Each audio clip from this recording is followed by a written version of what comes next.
We're in there. You are muted, Trish. I told you you'd have to unmute, silly. You did. I have to reload my foghorn. It's not pulling it up.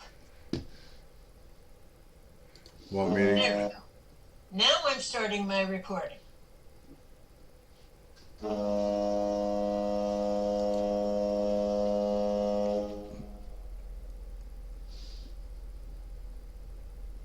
I start? Go ahead. Okay, good evening. Please be aware that the first hour and a half of this meeting will be recorded so that we can put it on our website and podcast. We record in audio only. Feel free to use the podcast on our website along with your big book as a resource if you miss the study portion of the meeting. The study portion is also listed on the website so you can follow along. In accordance with our group conscience from October of 2023, we will also be posting our podcast on YouTube. We feel that this is an effective way to carry our message to those seeking recovery in Alcoholics Anonymous. Okay, tonight's recap will start on page 49 and end on page 51. The study will start on page 51 and end on 52. And do we have any announcements? Hi, family. My name is Jamie. Very grateful recovered alcoholic. And Trish did not, and I did not discuss it this week. So let's plan on it next week and everybody show up because we are going to have our 4th birthday party of being on Zoom. We've been a group for a little over 4.5 years, somewhere thereabouts, but we went 100% virtual 4 years ago in April. So show up and we'll have a little celebration. We'll even break out the cupcake and put a candle on it.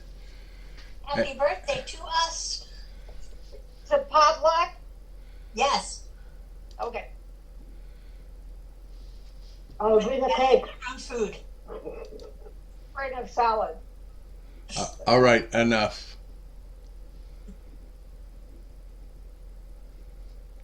So My turn. we will Sorry. have a group conscience meeting on July 8th at 7:30 Eastern, 6:30 Central.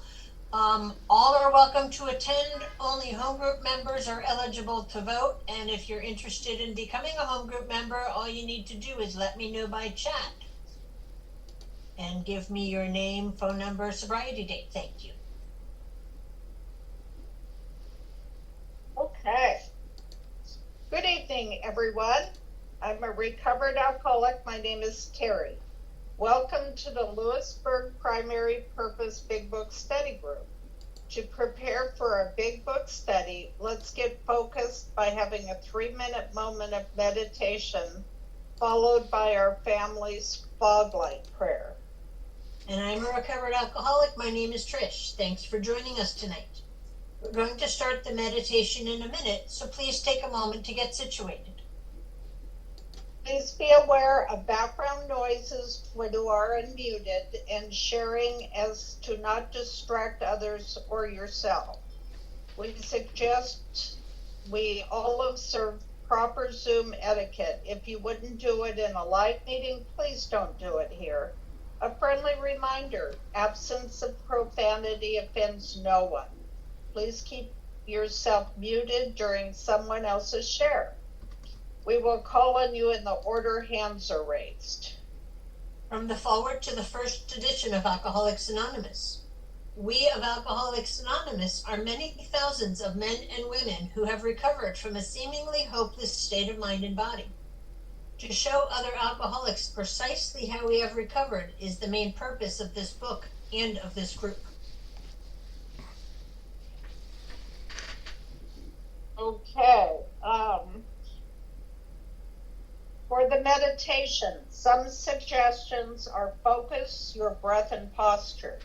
Breathe in God and breathe out self. Take this time to reconnect with God. Let the craziness of the day drift away and ask God to help you focus on the study.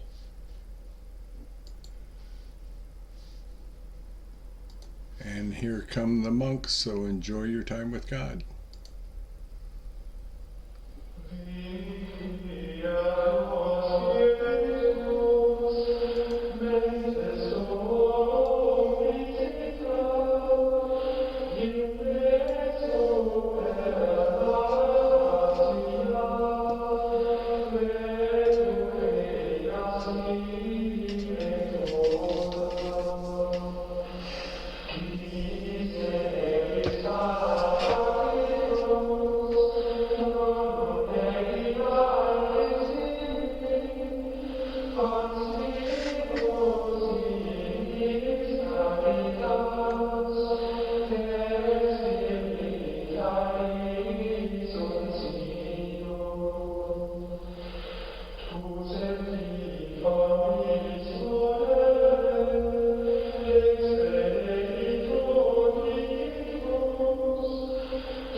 Okay, will everybody join us in the reading of the fog light prayer?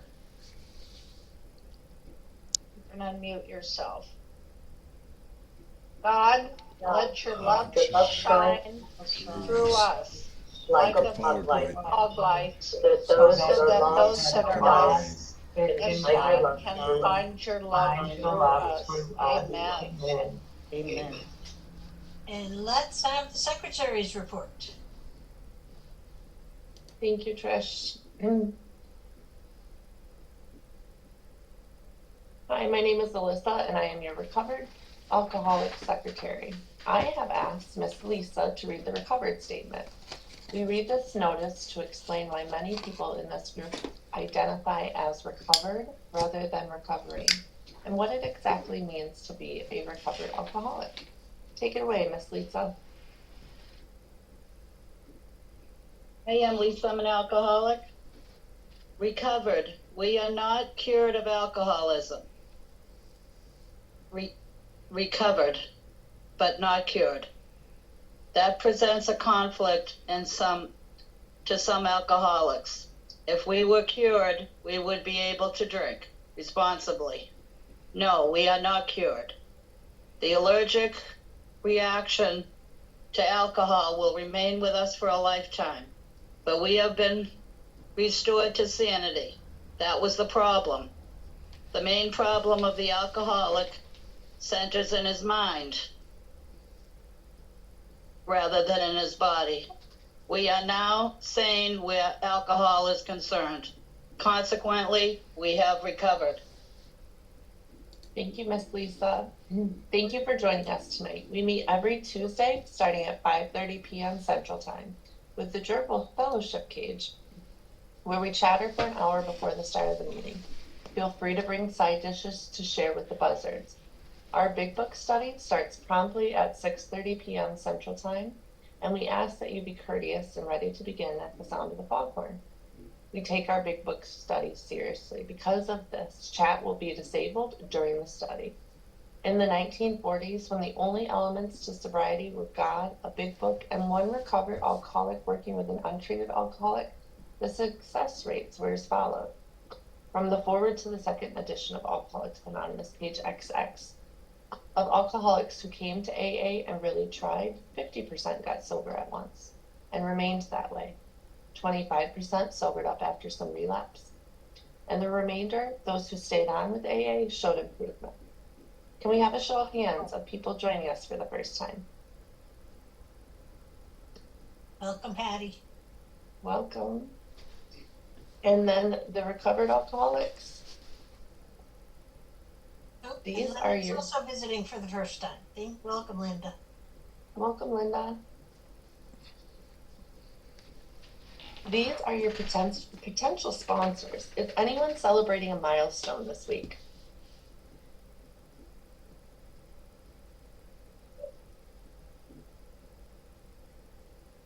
All right, if you should require a big book of your own, we have large print editions available that can be sent to you by Buzzard Mail. Delivery time is questionable. Please remember to practice our 7th tradition by donating to our group address, Venmo or PayPal posted in the chat and on the screen. Our suggestion is to purchase a big book and take an untreated alcoholic through the program of recovery. Please visit our website posted in the chat. Thank you and see you next week.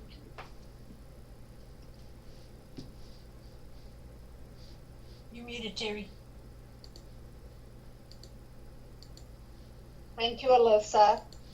From chapter 2, there is a solution. The tremendous fact for every one of us is that we have discovered a common solution. We have a way out on which we can absolutely agree and upon which we can join in brotherly and harmonious action. This is the great news this book carries to those who suffer from alcoholism.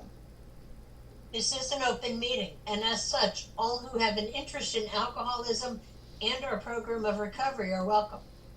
Because this is an open meeting, you need not identify yourself nor your reason for being here if you do not wish to do so. Your anonymity will be protected. We ask that you protect ours.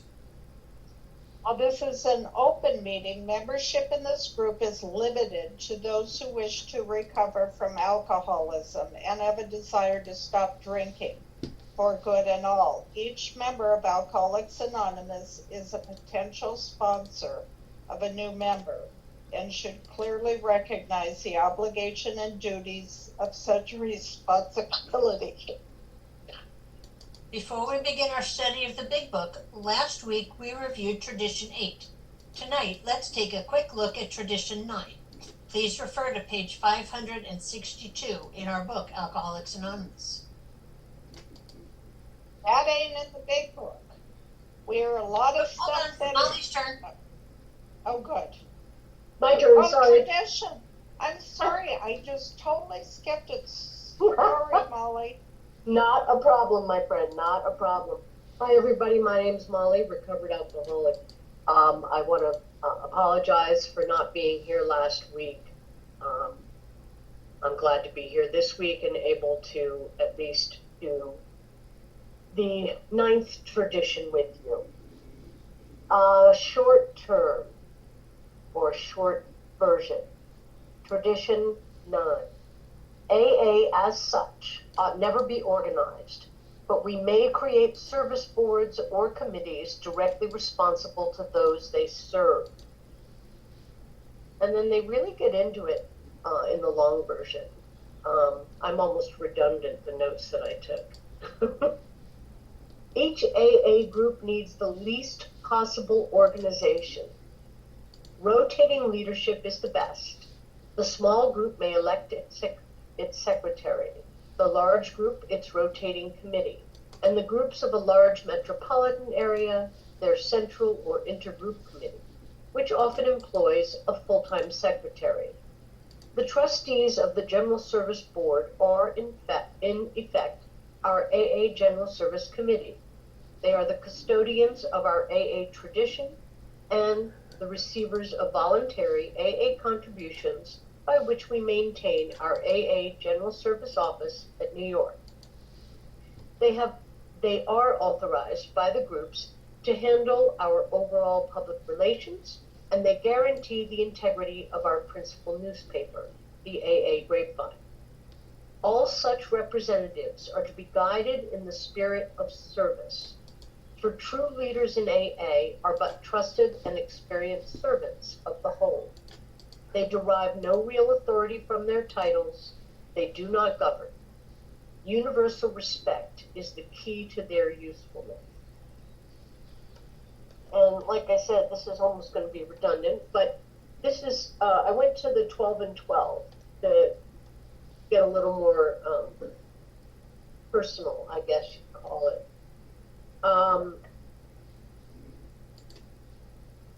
At the bottom of page 172 in the 12 and 12, I quote, "Power to direct or govern is the essence of organization everywhere. Yet, AA is an exception. How is it an exception? There's not one authority, including the General Service Board, who can issue a single directive to an AA member and A, make it stick, or B, met out any kind of punishment.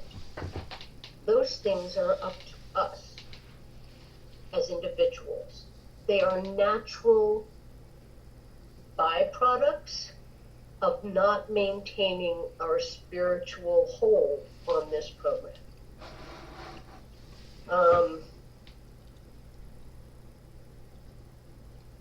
And then I wanted to read a second paragraph in 174 out of the 12 and 12.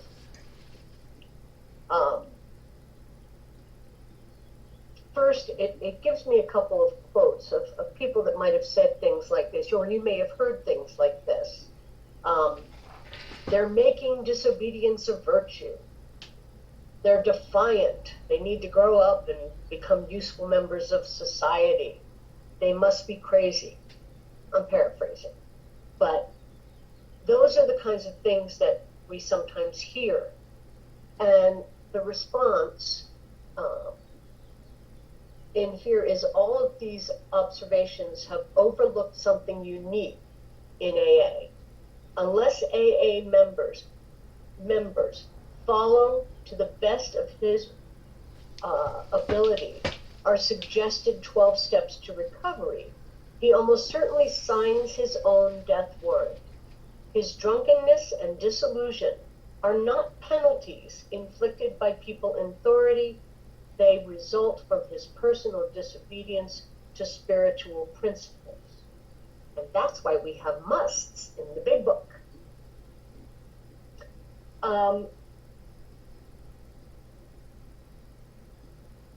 The spirit of service it is the spirit of service that keeps AA running.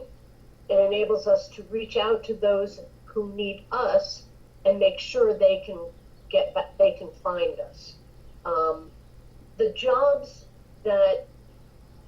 There are certain jobs that need the continuity and consistency of one person or a group or member,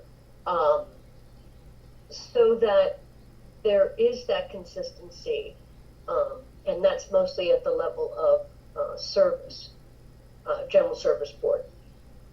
In your individual groups and districts and things like that, as it explained in the long version, we elect, we rotate service, and that keeps things fresh, and it keeps things honest, and it keeps that spirit of spirituality and of service rather than governance in terms of I had another word, sorry.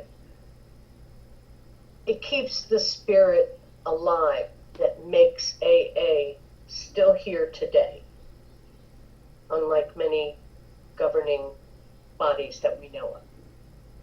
Anyway, to me, it means I'm the one who has the authority, and I am the only one. Not over anybody else, but over me. And as such, I get the dignity of being part of a group that helps others maintain their dignity, if that makes any sense. It sounded good in my head. Anyway, thank you very much for letting me do service. I'll cut it off there. Thanks, everybody, and I love y'all. Thank you, Molly. Thank you, Molly. Great job. Okay, that ain't in the book. We hear a lot of stuff said in meetings that can't be reconciled with the program as described in the Big Book of Alcoholics Anonymous. What follows is one of the things we often hear, along with what the Big Book has to say on this subject. So tonight, Jim is going to discuss from page 24. Okay, here's what we often hear. Play the tape all the way through. Jim, take it away. I am Jim, I'm an alcoholic. Let's see, it says here, the almost certain consequences that follow taking even a glass of beer do not crowd into the mind to deter us. If these thoughts occur, they are hazy and readily supplanted with the old threadbare idea that this time we shall handle ourselves like other people. There is a complete failure of the kind of defense that keeps one from putting his hand on a hot stove. Thank you, Jim. As we study, please make use of the pens, highlighters, and rulers so that you can share this experience with another alcoholic. In order for us to stay focused as we study the Big Book, we use the Big Book Study Guide prepared by Joe and Charlie and Krusty Cliff of the Dallas Primary Group. Tonight we're going to start our recap on page, and I lost it, on page 49, and that will be read by Ryan. And then we'll follow that reading our study portion by Nancy.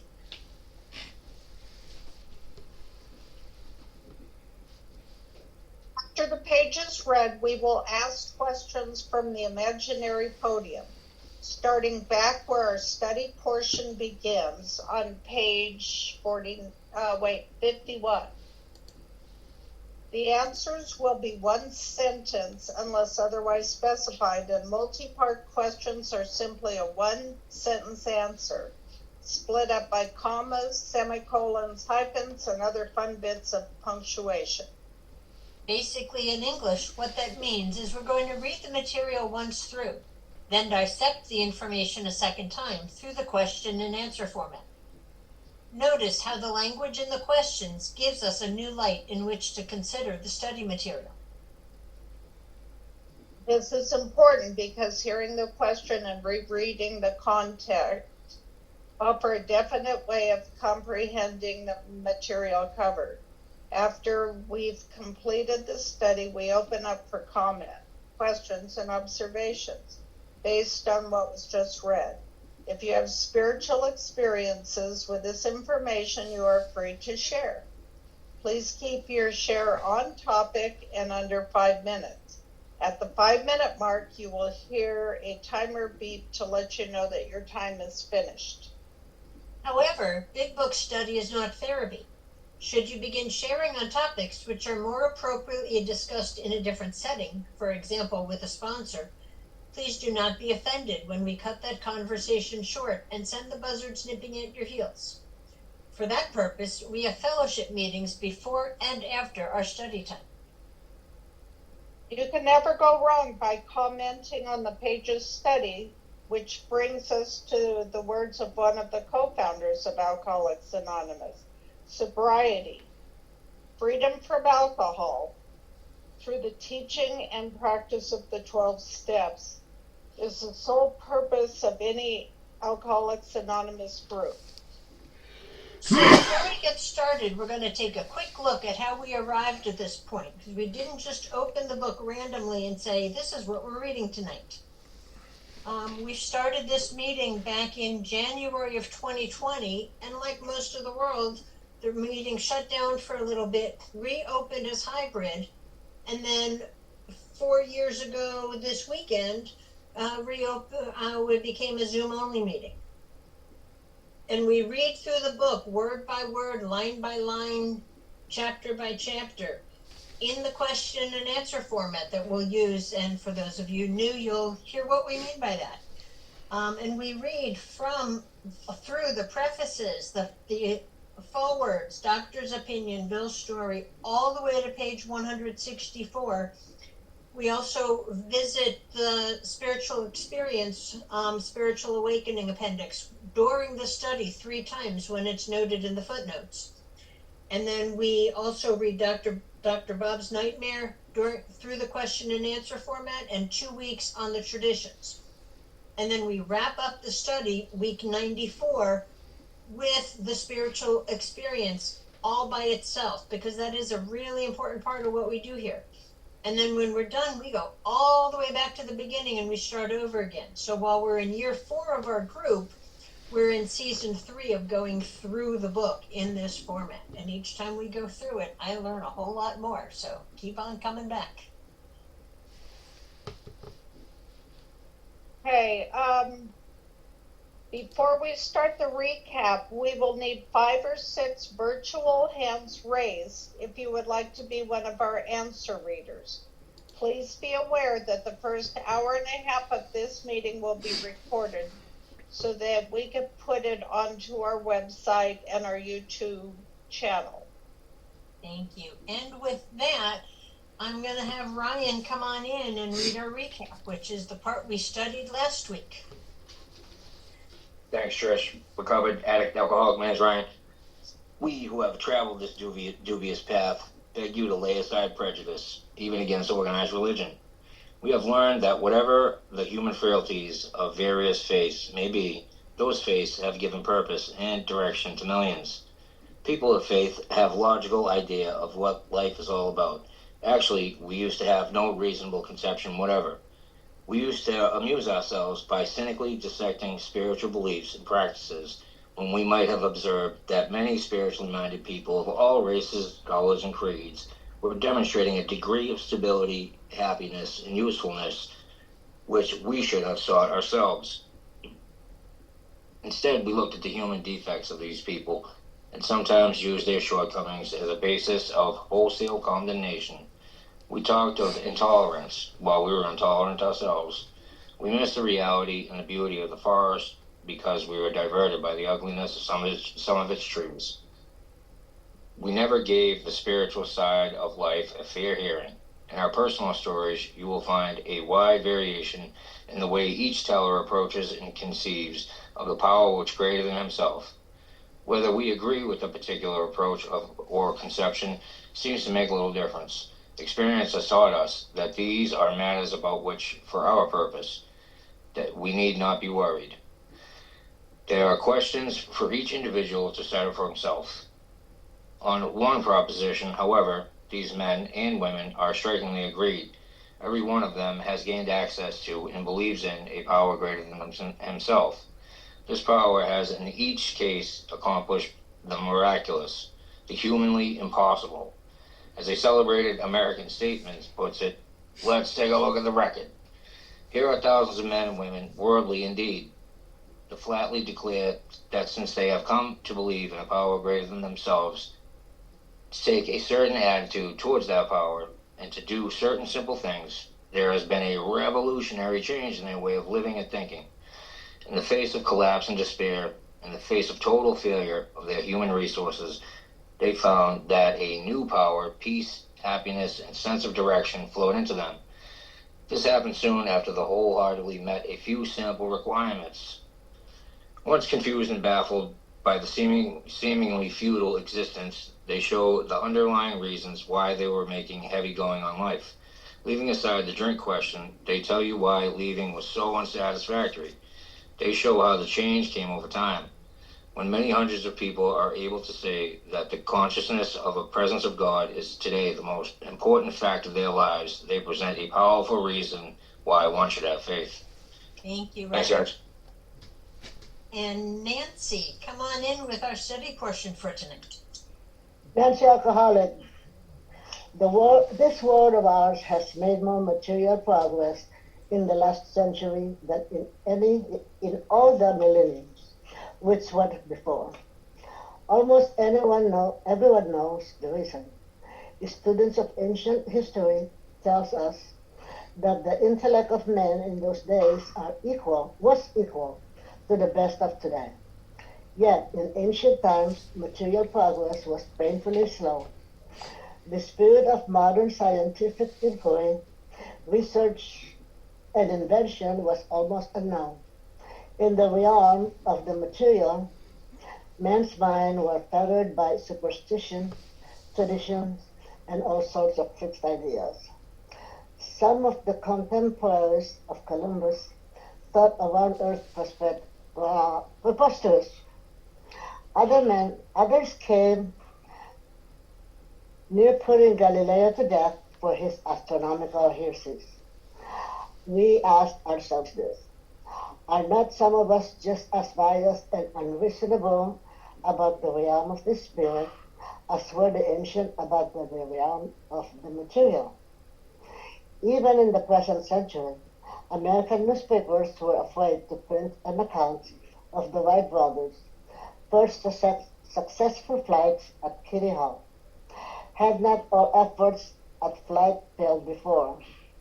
Did not Professor Langley's flying machine go to the bottom of the Potomac River?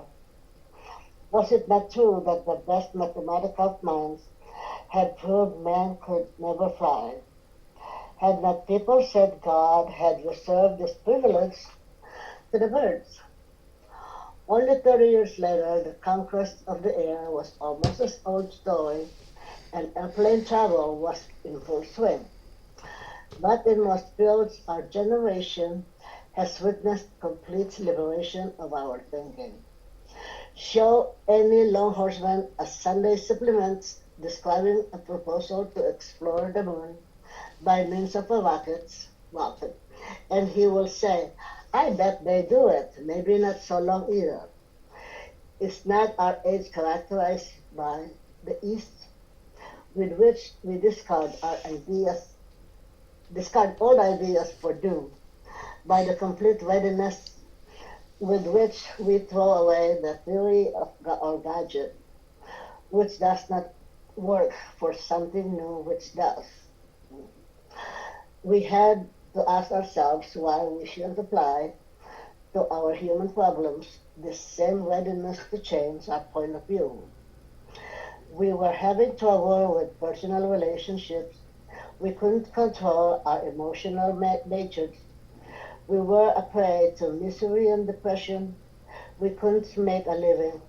We had a feeling of uselessness. We were full of fear. We were unhappy. We couldn't seem to be all real help to other people.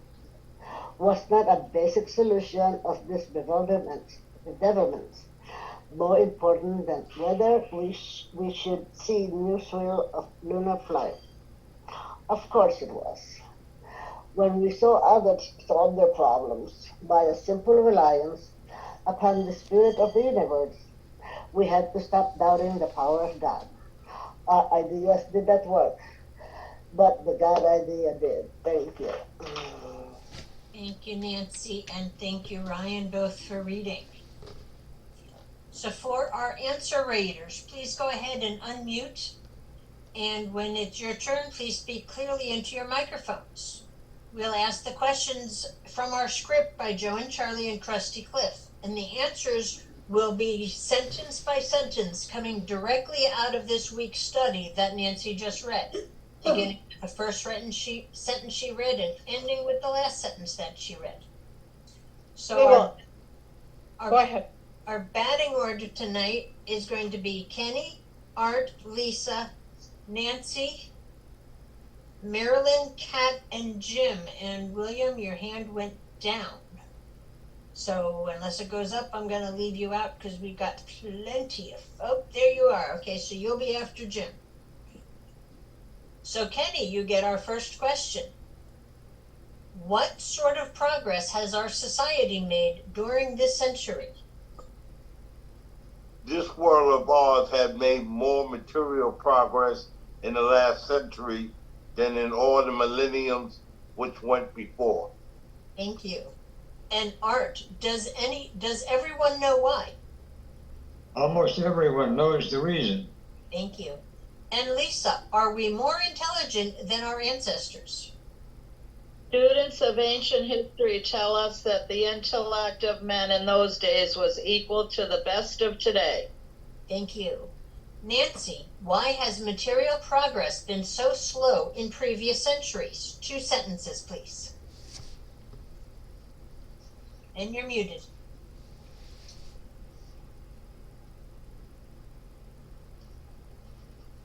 Okay, sorry about that. Yet in ancient times, material progress was painfully slow. The spirit of modern scientific inquiry, research, and invention was almost unknown. Thank you. And Marilyn, what controlled the minds of men in the past? I can't find where we are, sorry. In the realm of material. Oh, okay, there we are. Are not some of us just as biased and No, in the realm of the material. I'm going to go ahead and go on to Kat, and then you can. I'll get you next time. Okay. I'm going to go on to Jim. I'm sorry, I'm lost. I don't know what page we're on. That's okay. Jim, what controlled the minds of men in the past? Hang on. You were asked what page we were on. Kat, we're on page 51.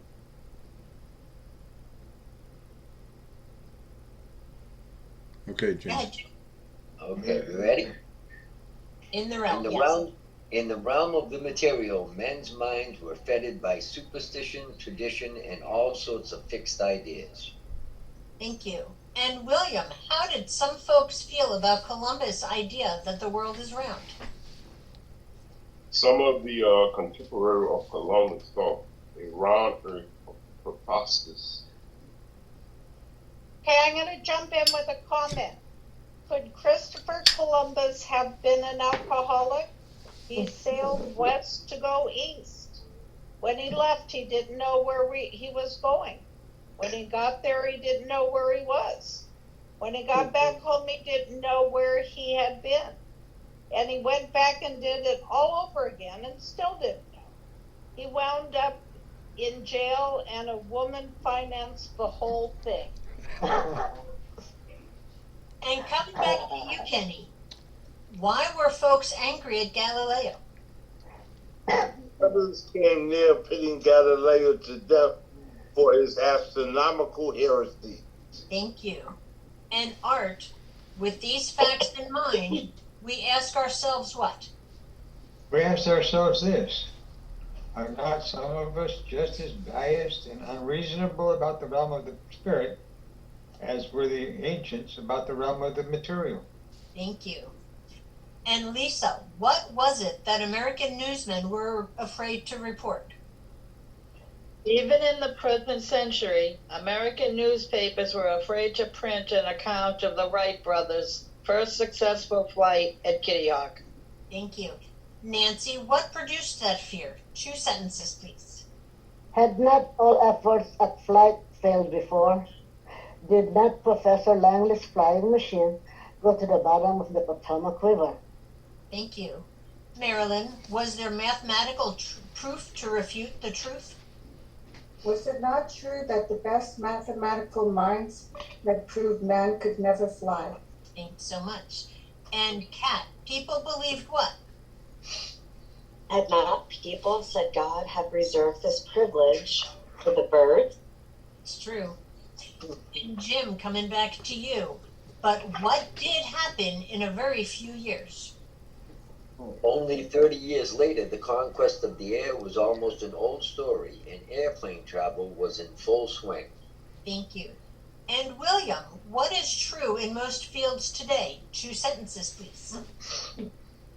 But in most fields, the generation has witnessed completely liberation of our thinking. Show any longshoreman a Sunday supplement describing a proposal to explore the moon by means of a rocket, and he will say, I bet they do. It may be not so long either. Thank you. And Kenny, what a two-part question. What is one thing that will characterize our present generation, and we are completely ready to do what? Is not our age characterized by the ease with which we discard old idea for new, by the complete readiness with which we throw away the theories or gadgets which does not work for something new which does? Thank you. And Art, what question did we have to ask ourselves? We had to ask ourselves why we shouldn't apply to our human problems this same readiness to change our point of view. Absolutely. And Lisa, a two-part question. With what were we having trouble? And looking at the quality of our lives, what seemed to be most important? And read the rest of the paragraph, please. We were having trouble with personal relationships. We couldn't control our emotional natures. We were a prey to misery and depression. We couldn't make a living. We had a feeling of uselessness. We were full of fear. We were unhappy. We couldn't seem to be of real help to other people. Was not a basic solution of these bedevilments more important than whether we should see news reads of lunar flight? Of course it was. Thank you. And Jerry, you are muted. Thank you. I have a comment. How are your personal relationships? Did you have control of your emotions? Were you miserable and depressed? Were you rolling in money? Did you have a real purpose except to get another drink? Did you know fear? Were you really happy? How helpful to others were you? Thank you, Jerry. And Nancy, when we saw others solve these problems, we had to do what? When we saw others solve their problems by a simple reliance upon the Spirit of the universe, we had to stop doubting the power of God. Thank you. And Marilyn, how good were our ideas? Our ideas did not work. Thank you. And Kat, our last question, but what did work? But the God idea did. Thank you. Yay. Thank you to everyone for reading. We're now going to open up the floor for sharing. If you have experience with this portion of the book that we just read, please feel free to share. And a friendly reminder as we share that absence of profanity offends no one. And we're opening up for comment, questions, observations, and any spiritual experiences you've had with this portion. And I have Lisa, Kat, and Jim, whose hands are either up or still up from answering questions. My hand is still up. And Okay. hot mics too. Nancy, or I'm sorry, Molly, why don't you come on in? I just found one little tidbit that sort of says it all for this chapter. At the top of page 52, I wrote, because I heard it from someone, hope becomes faith, becomes trust. And I just wanted to share that. Thank you, Molly. Hi, Lisa. Hi everyone, I'm Lisa, I'm an alcoholic. And what kind of really came out to me was the last paragraph. We had to stop doubting the power of God. Years and years I'd been in and out of AA, and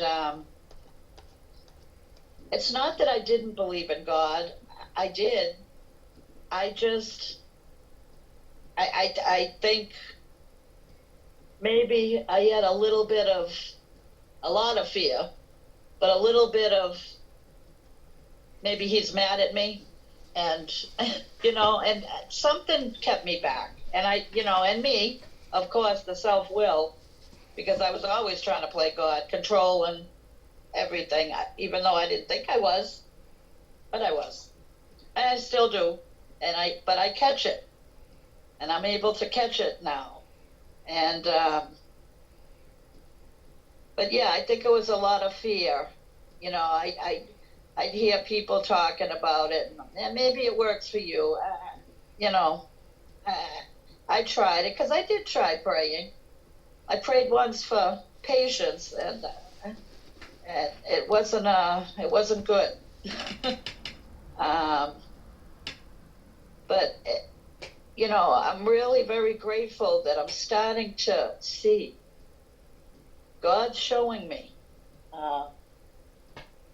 The peace that I find, the things that I can let go of pretty quickly now, that I used to hang on to days, weeks, months, and stupid little stuff, and that would just, it was like a ball of yarn, just getting bigger and bigger and bigger and bigger, and I'm able to, let stuff go now. And it's practice. If I don't do something for my recovery every day, if I don't talk to God every day, if I don't do my prayers, I find myself sneaking back in to that self-will, that emotional Lisa that I don't want to be around. So, but I'm just pretty grateful tonight, and I'm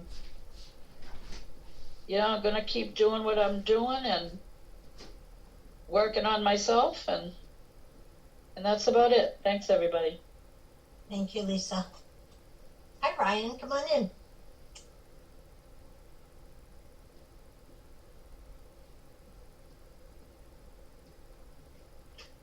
Hi, again, recovered addict alcoholic. My name's Ryan. Sorry, I put a new screen protector glass one on my phone. It's kind of not so sensitive. But yeah, I had a very overwhelming spiritual experience with this step. It was like, the idea, all right, there's a God. And then it was like the belief and faith, I guess, were kind of like cousins of each other. And then, I just, through the writing process and the third step, this was all very slow. I was the slow educational variety. But entering the realm of the spirit, that was just unbelievable. And being rocketed into the fourth dimension of existence, I had no idea. And sometimes I find myself slipping into the third and the fifth, but for lack of a better term. But I got the ability to reel it in. And I got some like wicked huge like emotional stuff going on in my life. But I talked to my sponsor about that. We're not going to talk about the problem. We're going to talk about the solution, right? Before that would have drove me off the deep end. I just I have a whole new outlook and attitude on life due to the deep and effective spiritual experiences I have had through this work, and I will be forever grateful for this. And going forward, I always put my hand up for sponsorship because somebody took the time out of their life to show me this, and I thank God every day for my sponsor. And it's funny because a guy I'm working with just texted me while we were on the meeting, and I just was reading this chapter with him on Sunday, and he's pretty eager to take a third step, so we're going to do that maybe Thursday. And the bedevilment, I just touch on that real quick. Like, some of these are like starting to like fix, like work themselves, like God is working these things out for me right now. I don't, my relationship, it depends on with what sex. They're getting better with females. My male relationships couldn't be better. I have the ability to control. I don't, but I pray when my emotional nature gets a little wacky. And I don't. I'm not miserable or depressed. You know what I mean? I just I try to stay in the present. Meditation is a huge tool if I use it. You know, I'm currently you know, my living isn't not making a living right now, but that's gonna take care of itself. I have faith in that. I trust in that, and I don't feel so useless today. Fear, not full of it. They fall from me today, which is wonderful. I was full of fear. I didn't even know it when I was drinking, and even in sobriety, I could become real fearful. But you know, I have the ability to be really happy today. I have unhappy moments, but my innards are happy, and that's wonderful. And you know, I try to be helpful to people, and there's right there. It's the basic solution of our bedevilments. And I know we're really focusing on this, but you know, if you a lot of us know this because we're in the book a lot. But you know, those 9-step promises, man, they address all this stuff right here. But it doesn't come easy. You know, it doesn't come easy. I'm working on my next amends, and I love staying in 10, 11, and 12. So I love this meeting. I've been to it before, and the Joe and Charlie question format is just wonderful. We don't have this type of stuff up in Boston, but we do have a wonderful big book step study process, which is you know, we dig deep like this, and it's nice to be part of another group that is like seekers, you know, like we are, and it's just wonderful. Thanks for sending me the info, Jamie. I appreciate it. I'm gonna share the time. I feel like I'm babbling, but great meeting, guys. Thanks. Thank you, Ryan. Glad you're here. Hi, Pinky. I'm Alyssa, recovered alcoholic. Thank you, everyone doing service, well, everybody that's here participating in your sobriety. You know, when I was listening to the reading this time, and it was, what did it say? About material. The world has made more material progress in the last century. And then just reading the prejudice that I was able to relate to, that I had, that I was blocking myself off with a relationship with my higher power, which today I call God. And I was going against the grain. I mean, to sum this up, that's what I was doing. And then the bedevilments were talked about, so I'm going to skip that part. But where it says, when we saw others solve their problems by a simple reliance on the spirit of the universe, we had to stop doubting the power of God. My ideas didn't work, but completely surrendering and turning my will and my life over to the care of God as I understand Him, that has absolutely worked for me. Up until this moment, you know, as long as I don't pull my will back, which, you know, God gives us free will. And you know, today I choose to run in His will. You know, I choose to be selfless, tolerant. Yes, even praying for patience, and I understand what praying for patience does. God gives me opportunities to apply those patience. And you know, and that's the thing, is my whole outlook on life has changed. I don't use the D word or the P word. They're opportunities that God gives me to apply the tools that are found within the first 164 pages of this book, which come through you guys, who I keep tight in my sobriety with. You know, and I never used to do that before. I'd sit in the mess of it until I would have a group of people in the pity party with me. And then, you know, we'd be 10 shoots to the wind. And that was productive for no one involved. And so, you know, once I got out of my own way and I quit playing God, because that wasn't working, you know, I look out my window and I see the trees and the sky and the water, and it's like, that was insanity, thinking that I had anything to do with the creation of that.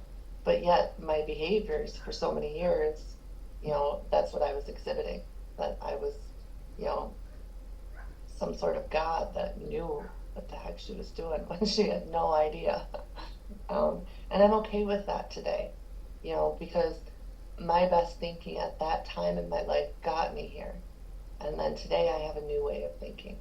You know, I have tools to continually keep me in fit spiritual condition.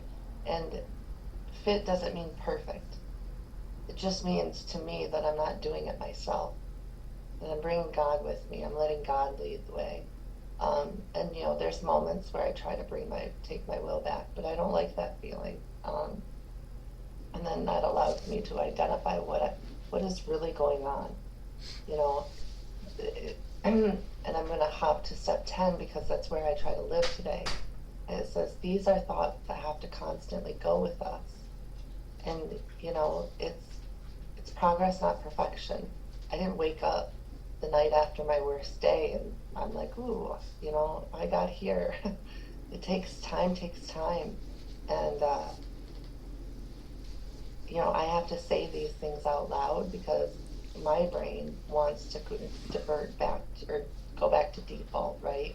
Like, this is what you did for 37 years, so this is the way we're going to go, and I'm not going to let you go right. I'm going to stay right here in God's will because that's where I can be happy, joyous, and free.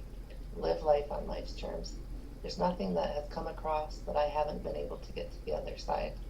And, that includes the loss of people, health reports that I would have, definitely drank over before.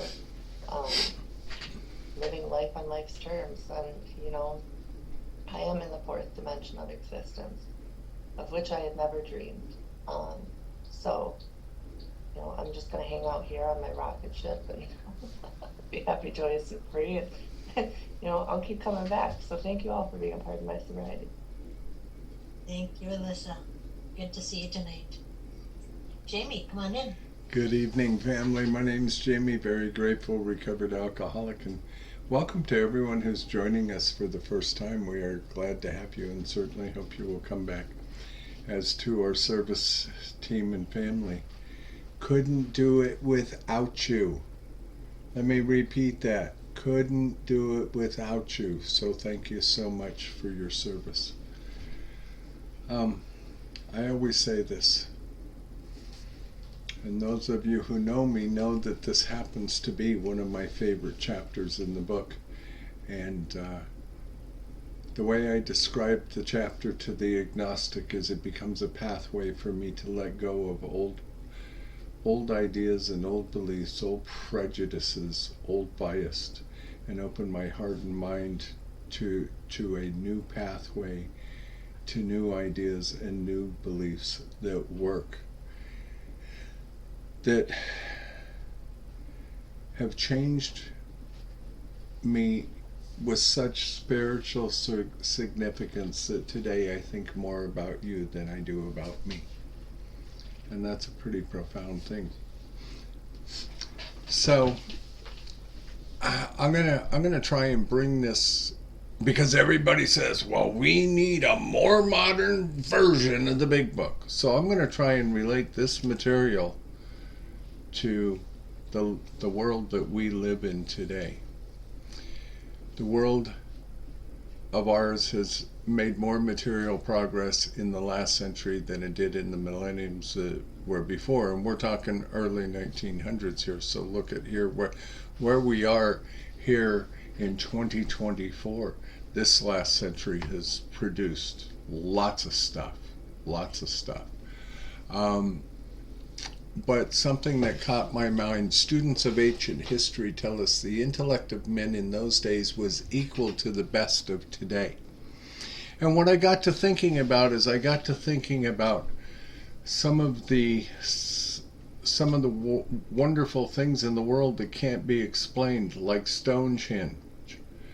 Some of those monuments that are every bit as tall as our national monument in Washington, D.C. They didn't have cranes to lift stone or to do any of that.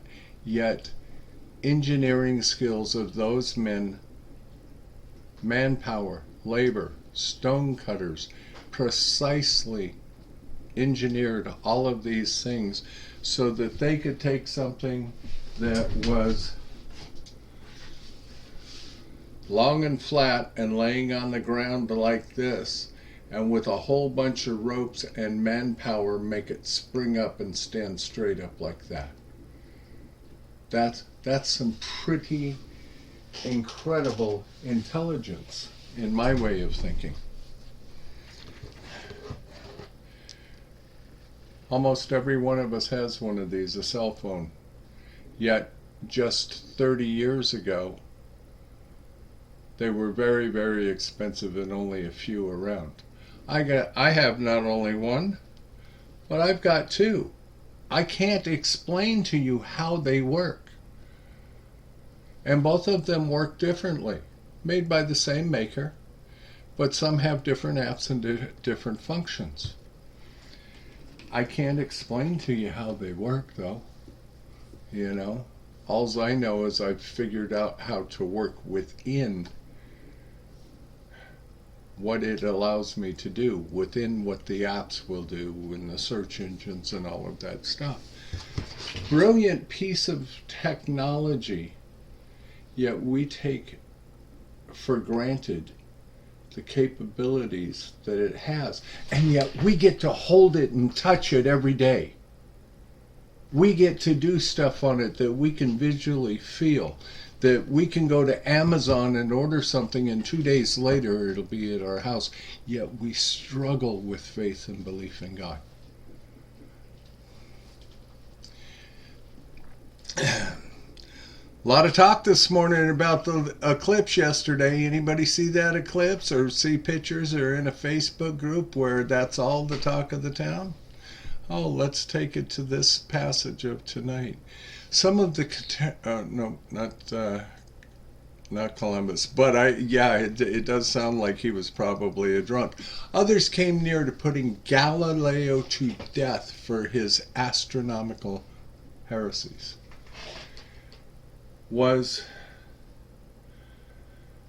If we were still living in Galileo's time and he predicted or stated that what happened in this world yesterday being a lunar eclipse, would they have nearly put him to death for that being a heresy? Yet we look at it, we post it on social media, we make a big deal about it. But my God created all of it. Everything that I see, think, smell, breathe, every bit of life that comes into is a product of the creation of my God.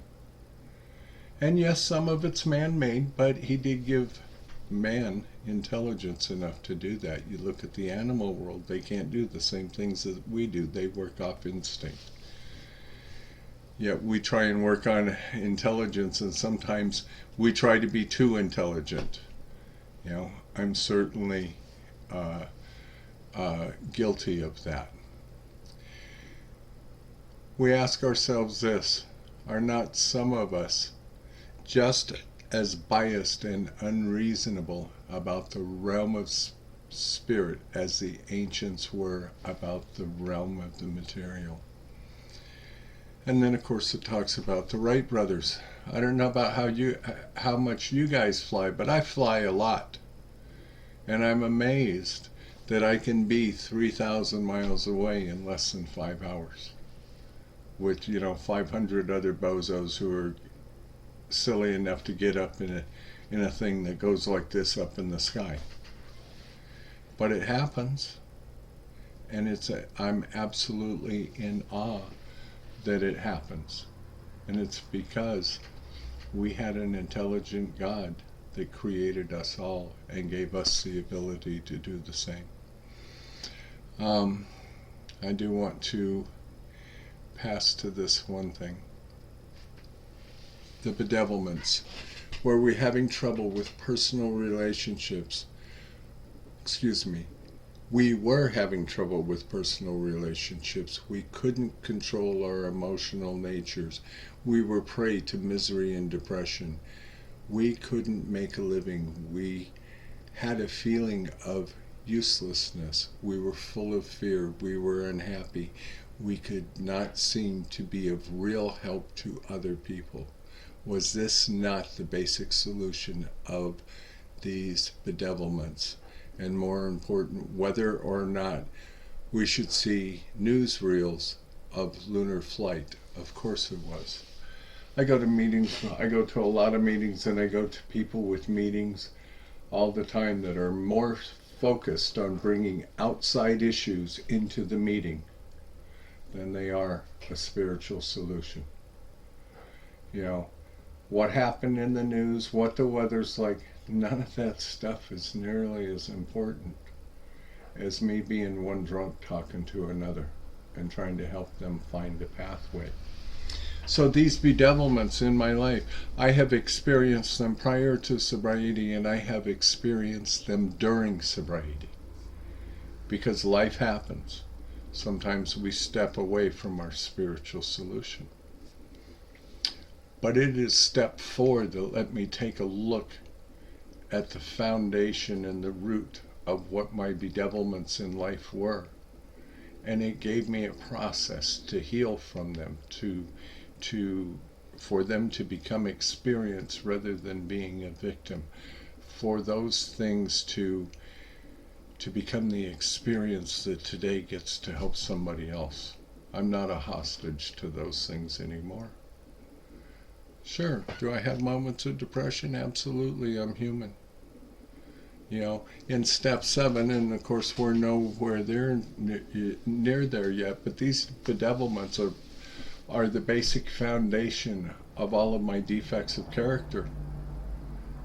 So when I get to step 7, I give them to God, and to the best of my ability, I try to not take them back. And when I realize that I'm living and acting in them, it is my job not to try and control and manipulate them. It's my job to give them back to God again, because somehow I retained ownership over them. And I don't want to do that. I don't want to do that. I don't want to dilute the message of Alcoholics Anonymous with outside stuff. I don't even want to dilute the message of Alcoholics Anonymous with my personal problems in a meeting, because the meeting is here for me to study, not for me to dump my garbage. I've got a sponsor for that. And boy, does he ever get an earful. And you know what? Sometimes his answer when I give him an earful is, Jamie, the best way that I know how to get from where you are to where you need to be is through prayer. Brings me right back to the faith that is found in the chapter to the agnostic. The chapter to the agnostic is the beginning of coming to believe. Thank you. God bless. Keep coming back. Thank you, Jamie. Hi, William.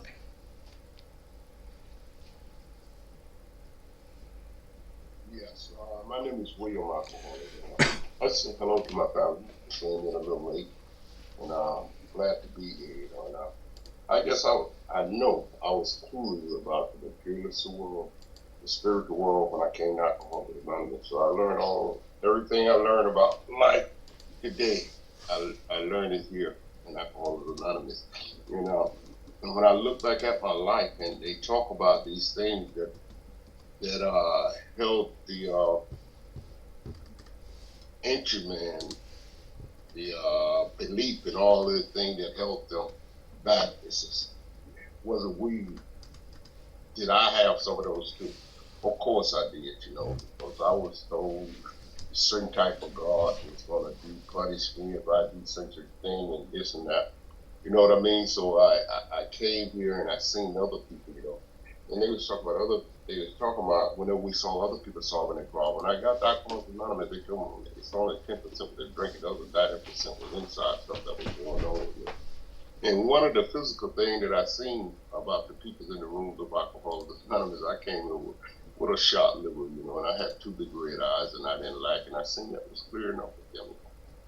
So, and as I stayed here, you know, definitely Agnostics is one of my favorite chapter. They introduced me with the community, what I reacted to God in the communication that with God, how to communicate with God. You know, when it came to the spiritual world, we Agnostics is wide room, all inclusive, never exclusive. You know, and that's how I started with it. You know, the spiritual part start a little bit at a time, and it was the simple stuff of the world of Alcoholics Anonymous. You know. giving back so freely given me. You know what I mean? Say hello to somebody. You know, show them what a bathroom at. Now I didn't come in here or willy nilly. You know, but they said practice and practice and practice, and that's what I did. I kept doing it until I got this. I went through the stages of that. And definite was the people here. You know, we alcoholics. You know. And what it says that in order for me to stay sober, I have to extend my hand and give it away to you. And that was the spiritual part that I got when I got there. Now, the relationship with God, the communication, y'all, oh, wow, I'll tell you. As I went through the program, I went through the steps and stuff, and I began to get a picture of how I was living my life and see where I got into the rooms of Alcoholics Anonymous. I stopped asking God for things, you know. And I began to trust that God. And I see if I just get out of the way, God take care of me. And that's what I do every day. I get up and I do prayer and meditation and try to stay out of God's way. Now, I'm not perfect. I know that. Thank God for how it works, you know, because when I was out there before, I thought I had to be perfect. I thought I had to do it perfect. And thank God for how it worked every time I did. No one among us out there to maintain anything perfect. The appearance to be perfect, we're not saying. You know, but I'm more aware today. I'm more God conscious today. Stuff I used to do, I can't get away with it today, you know. When you know better, you do better. That's just the way it happened. Well, I'm happy most of the time. I still have issues most of the time, but I haven't had an issue since I've been in Alcoholics Anonymous that made me say I want to drink. No, I haven't had that. You know, sometimes I want to do it myself. Take him in a way without inviting God into it, and I get into trouble. I get into trouble when I do that. But what can I say? And one of the biggest spiritual things I got since I've been here was that unconditional love of another human being. You know, that was why, and I got that through 11 alcoholics, you know. Then it went to other people. It went to all God's people, you know, and I learned how to sort of set boundaries. If I can't help, I should not be criticizing you or judging you, and all these things happen. You know? Because whenever these things creep up in my mind today, they do. I said, God, forgive me. Forgive me. Yeah, look at you. Look where you came from. Look where you was at. You know? But the relationship and the communication is so much better. So much better. And I'm put at peace with my life. You know, I wish I could have got it early, but it wasn't meant to be that way for me. But I'm happy. I don't think if I had got it earlier or faster, it was a slow, ongoing education process. If I'd have got it faster, I probably would have messed it up. So thank you for that. And every time we read this, it just brings so much clarity to the type of life I was living in and where I'm at today. So thank you. And welcome my friend Linda. Thank you. Hi, my name is Linda. I'm an alcoholic. This is my first time here, but I've been in AA so long, I'm part of the furniture, you know. Just want to say this was a really good meeting. It's really structured. I like it. I was looking for a meeting. I said, I don't feel like going to a beginner's meeting. I'm going to go to a meeting with some structure in it and focusing on the big book. And that's exactly what you were doing tonight. I like that meditation and that foghorn that wakes everybody up. So I like the part in here where it's talking about from page 50 to 51. It talks about, you know, well, really before that, it talks about how we feel we're the Alpha, the Omega. It feels that, you know, all explanations and things that occur, it's some scientific reason, you know, and that's the agnostic and that's the atheist, you know. It would behoove them to believe that it is a power, that it's this, you know, power greater than themselves, you know, from a higher power, from the Alpha, from the Omega, you know, from the master of the universe, because they don't believe that, you know, and that talks about it. It says, we who have traveled this dubious path beg you to lay aside prejudice even against organized religion. And we have learned that whenever the human frailties of various faiths may be, these faiths have given purpose and direction to millions. And it talks about that faith. It talks about that faith, has given purpose and directions to millions. People of faith have a logical idea of what life is all about. That's very profound. That's very profound. People of faith have a logical idea of what. See, they're talking about all this scientific logic. What about the spiritual logic? What about that spiritual logic? And that comes from God. If I have enough hope, if I have enough faith, people talk about blind faith. My faith is not blind. My faith is that I believe in God. I see God. I don't see him like in physical form, but I see him moving in my life and in other people's lives.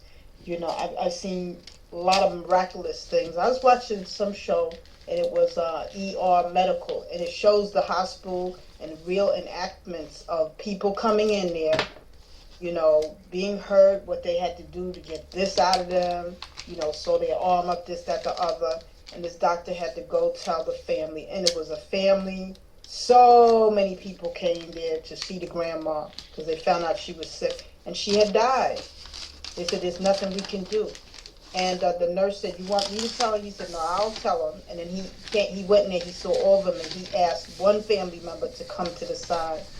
And then later on, when he goes there into the room, he looks, and here is this machine, the monitor, the heart monitor, and it starts to move, and it starts to beat.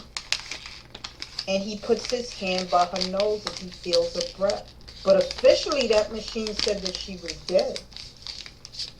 And he touched her pulse on her neck, and it was not moving, And then he gives this, at the end of the show, he's giving this big scientific explanation on what happened. And you know what happened? God wanted her to live. She died, and then she came back to life. That was God.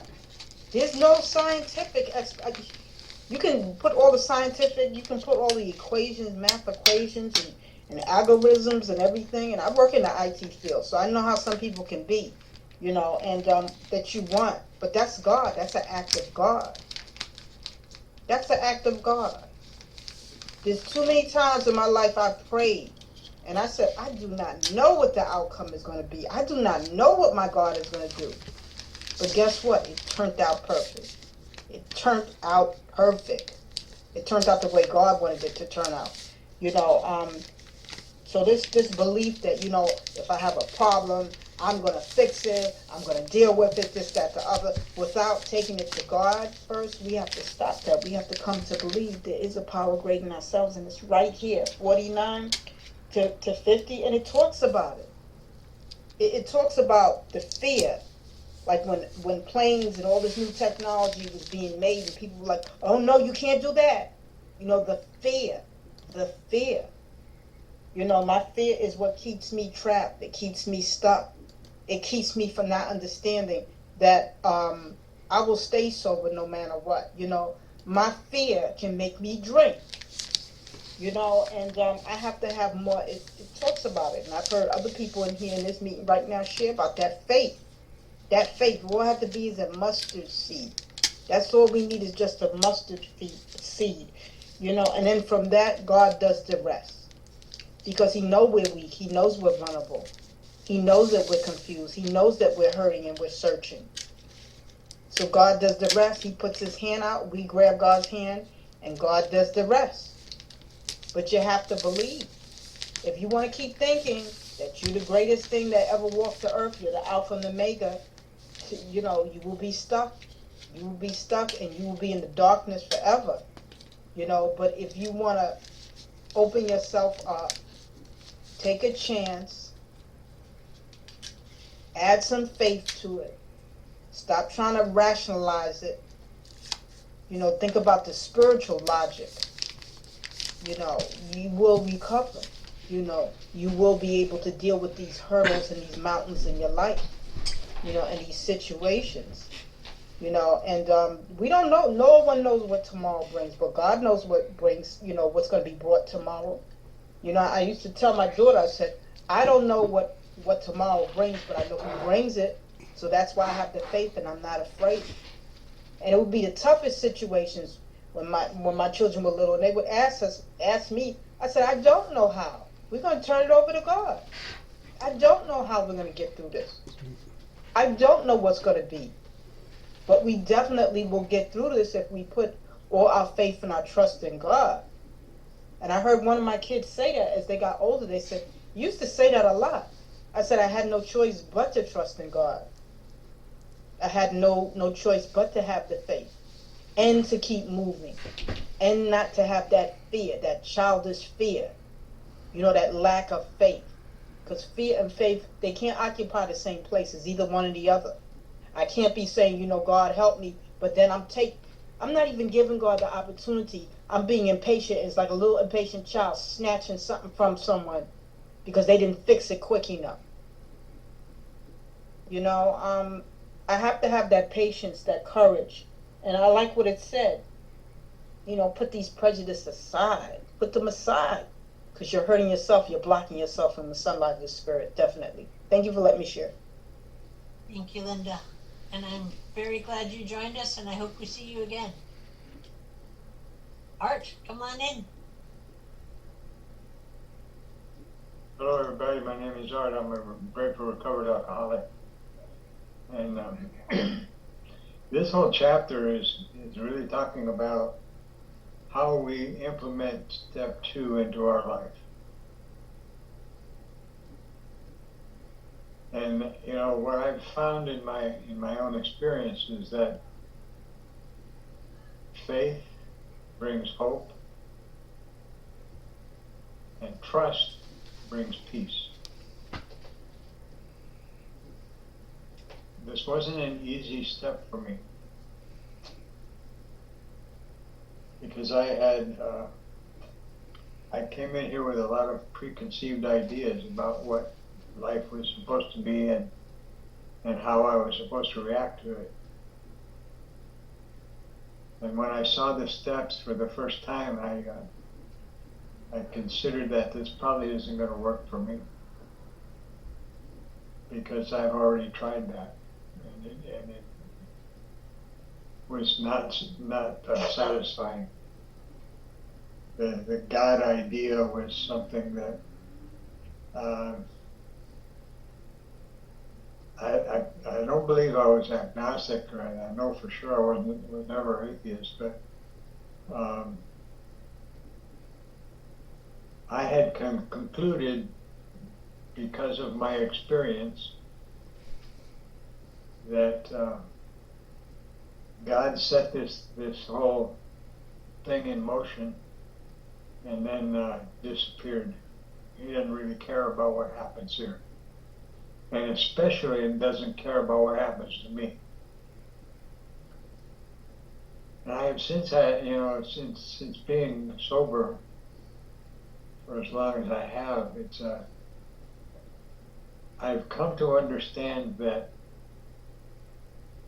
while I never will fully understand God,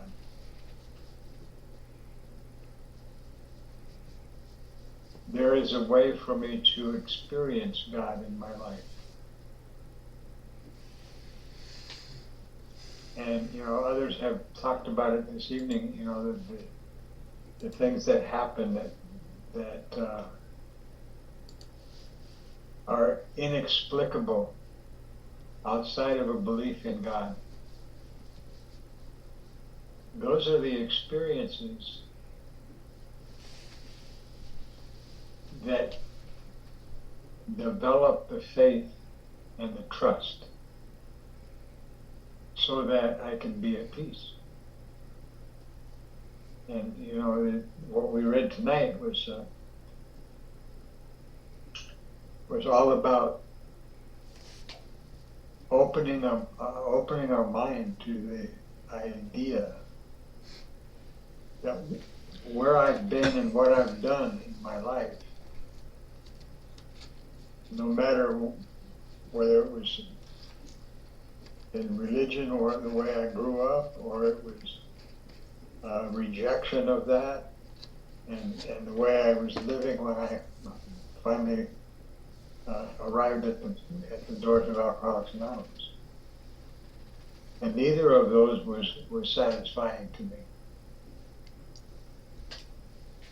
And so it was difficult for me to come to a faith that God really is directing my life, whether I want to believe it or not, whether I want to accept it or not, or acknowledge it.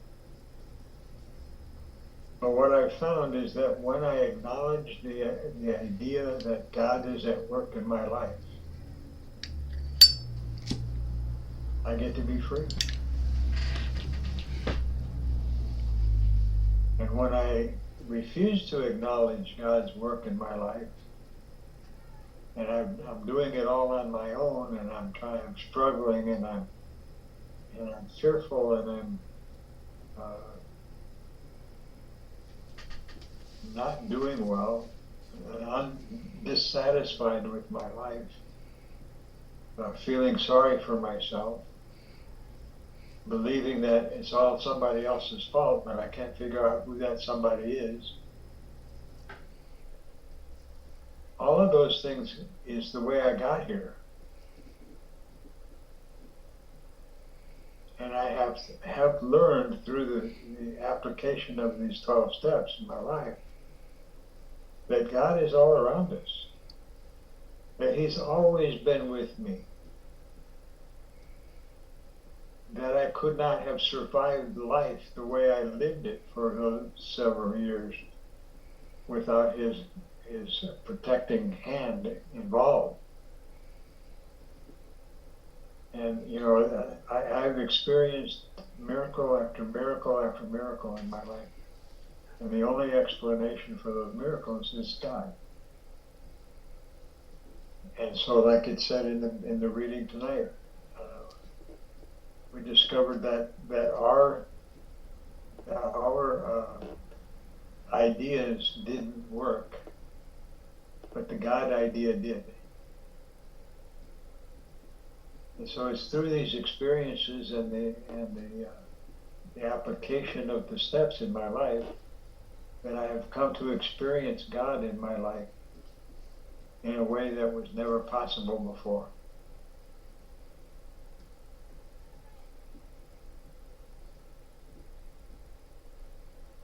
And so this chapter is all about how we come to believe. Step 2 came to believe that a power greater than ourselves could restore us to sanity. And this chapter is about how we do that, and we have to discard the old ideas about everything, really, and develop a relationship, which is something I heard all my life. You have to develop a relationship with God, and I tried that for many years before I ever started drinking, and was unable to get there. And I don't know why that is. Everybody told me that's what I needed to do, but they never told me how to do it. The steps of Alcoholics Anonymous have given me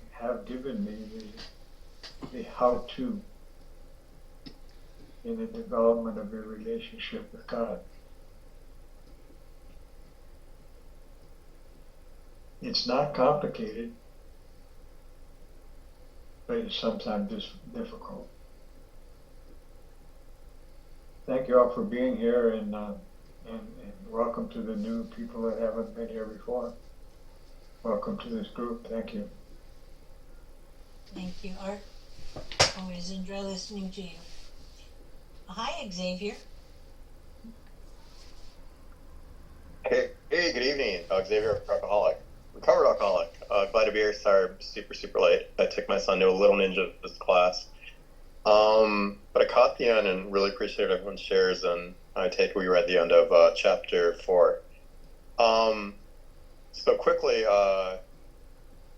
number 1, overall, and it really makes it crystal clear in chapter 4 that I don't need to believe that something greater than myself or serving to sanity. Just a willingness. It's like that little sliver, and just having that little bit of open-mindedness is literally enough for me to go on and take those action steps in the future, and somehow allow whatever that power is to come in and assist me, guide me as I do these other steps. And the greatest like miracle that I can see that like is tangible proof that there's something greater than myself is that I stopped drinking. That's obsession. For a guy like me to stop drinking, that's been to the psych ward 30 plus times or right around there, in my past, is truly a miracle. And I see it's been so many of you in the rooms. Like, for a bunch of drunks and just wackadoodles to like be restored to sanity is insane. And what I found is, I think of the steps is, if I do continue to do the work and I stay connected, it's like the foundation. I think of it as like, it's a business, these are the fundamentals. And if you get away from the fundamentals, bad things happen. If I get away from the fundamentals of AA and the steps, like, bad things happen and I start to go crazy. My drunkenness comes back quickly. And if I get back to the fundamentals, I quickly get back on that beam. And the step work tells me how to get there. And when I apply it on a daily basis, it tells me how to get there. And it's important for me to stay connected with you guys, stay connected with the sponsor, continue to sponsor people, because they'll help me get back on the beam, and make suggestions of what actions I can take, prayer, meditation, inventory, all that good stuff. And by applying it, I continue to stay in the beam, and then I can help others and do God's will. In doing so, what it allows, my experience is, it's allowed me then to develop a relationship with a higher power. And what that looks like today changes on a daily basis. And I can get what I consider very fancy with all kinds of religion and manifestation and all kinds of spirituality and Course in Miracles and fancy dandy meditation. I love all that stuff. I'm really into it, like obsessed with it. Can't get enough of it. But those aren't the fundamentals. And if I get away from the fundamentals, I might drink myself to death.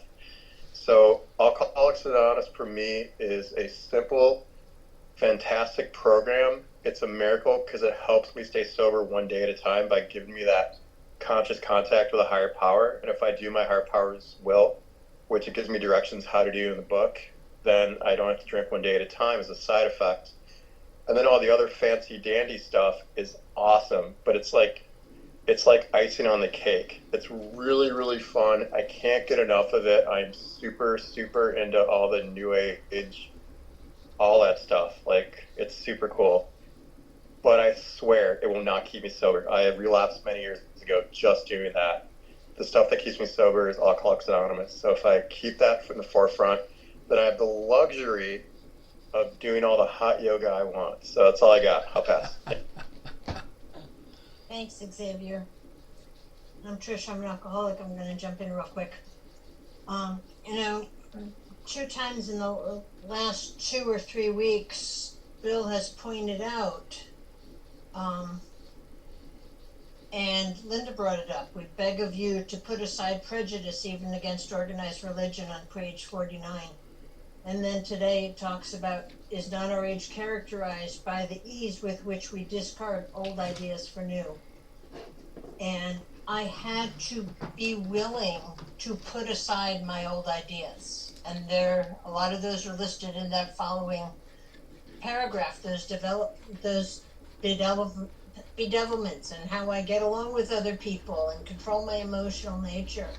I have to be willing to put aside those old beliefs, those old thoughts, in order to make room for the new ideas. And what's that new idea? It's how I saw others solving their problems with God.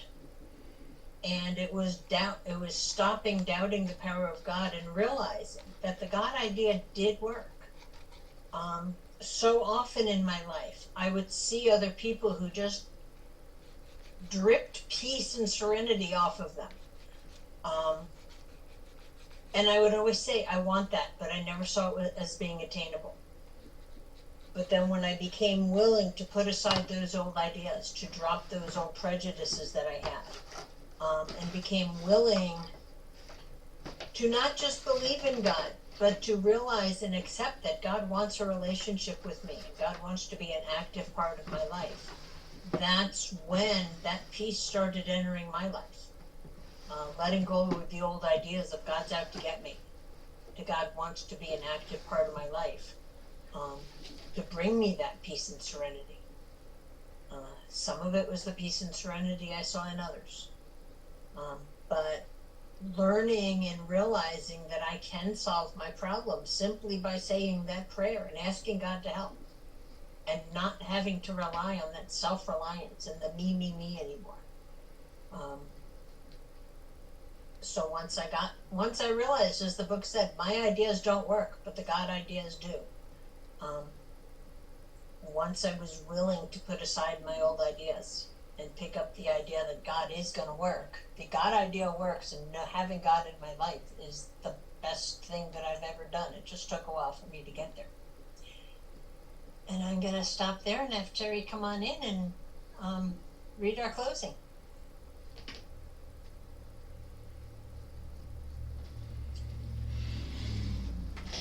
Fabulous meeting, guys. That was wonderful. Okay, this is from page 164. Our book is meant to be suggestive only. We realize we know only a little. God will constantly disclose more to you and to us. Ask him in your morning meditation what you could do each day for the man who is still sick. The answers will come if your own house is in order. But obviously you cannot transmit something you haven't got. See to it that your relationship with him is right, and great events will come to pass for you and countless others. This is a great fact for us. Abandon yourself to God as you understand God. Admit your faults to him and to your fellows. Clear away the wreckage of your past. Give freely of what you find and join us. We shall be with you in the fellowship of the Spirit, and you will surely meet some of us as you trudge the road of happy destiny. Thank you, May Tim. God... Oh, okay. Sorry, go ahead. May God bless you and keep you until then.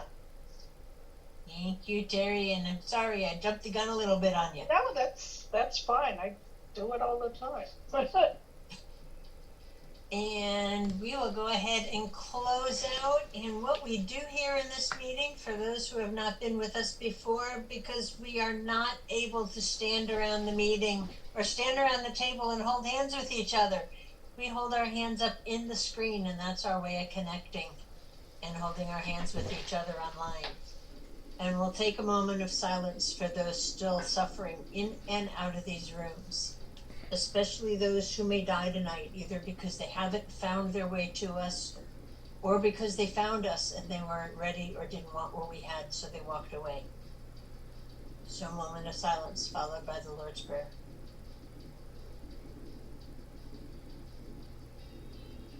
Thank you. And who brings us from shame to grace if we let him? Our Father, who art in heaven, hallowed be thy name. Thy kingdom come, thy will be done, on earth as it is in the heavens. Give us this day our daily bread, and forgive us our trespasses, as we forgive those who trespass against us. And lead us not into temptation, but deliver us from evil. For thine is the kingdom, the power, and the glory, forever and ever. Amen. Thank you, folks. thanks everybody. Great meeting. Great meeting. Good night, everyone. Good meeting. We're